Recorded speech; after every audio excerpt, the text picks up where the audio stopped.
यह युग था जब प्रश्न की परंपरा सार्थक और ज्ञान का प्रतीक मानी गई। इन्हीं तर्कपूर्ण प्रश्नों ने भारतीय आध्यात्म और दर्शन को आदर्श की तरह स्थापित किया और इसी आदर्श ने हमको भारतीय नैतिकता और मानवता के प्रतीक पुरुष दिए।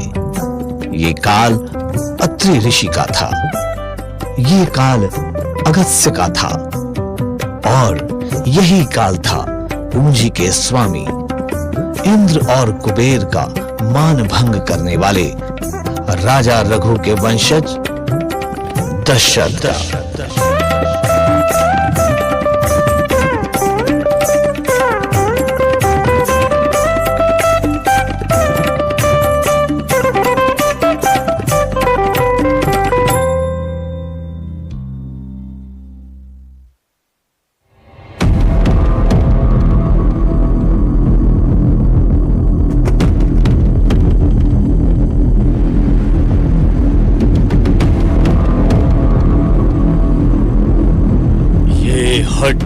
अचानक क्यों कैकई?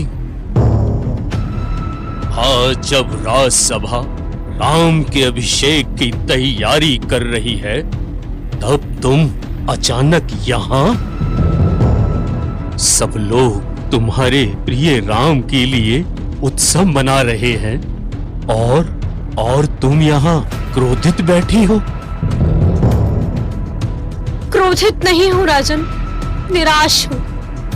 देवासुर संग्राम की महाप्रतापी राजा दशरथ बिना किसी से पूछे, किसी से सलाह लिए कैसे निर्णय ले लेते हैं और मान लेते हैं कि वही सबको मान्य होगा। आप छोटे से छोटा निर्णय भी साथ बैठकर तय करते थे। देवासुर संग्राम में साथ रहने का निर्णय हमने मर्जी से तय किया और पूरे राज्य को उत्तराधिकारी देने का निर्णय हम अकेले ले लेंगे।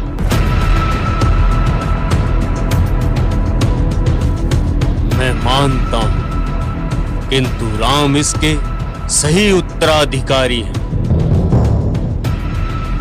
क्योंकि वे कौशल नरेश के प्रिय हैं या प्रभावी राजा जनक के दामाद हैं, यही ना? ये कोई रणनीति नहीं है कैकई, ये ज्येष्ठ पुत्र के अधिकार का भी प्रश्न है। और ये मुझे दिए गए आश्वासन का उल्लंघन भी है राजन। आश्वासन? राजा रघु के वंशज अपनी बात पर अडिग रहते हैं राजन, और आप इतनी जल्दी देवासुर संग्राम भूल गए। याद रखिए, यदि कैकई देश की सेना ना होती तो आप ये युद्ध कभी ना जीत सकते थे, और फिर ये ना कौशल प्रदेश होता और ना आप कौशल नरेश। तुम हमारे पुरुषार्थ को ललकार रही हो कैकई। तो अपने वचन को पूरा करके अपने पुरुषार्थ को सिद्ध कीजिए राजन। क्या चाहती हैं आप? कैकई के पुत्र भरत को कौशल महाजनपद का निष्कंटक राज्य।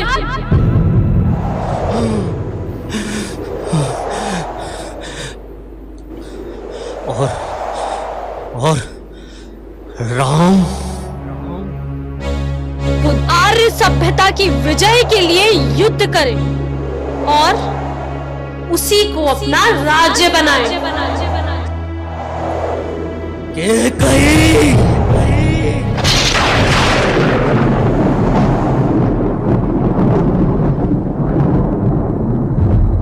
आदेश दीजिए आर्य, अन्यथा रघुकुल परंपरा को भंग करने का आरोप झेलने के लिए तैयार रहिए।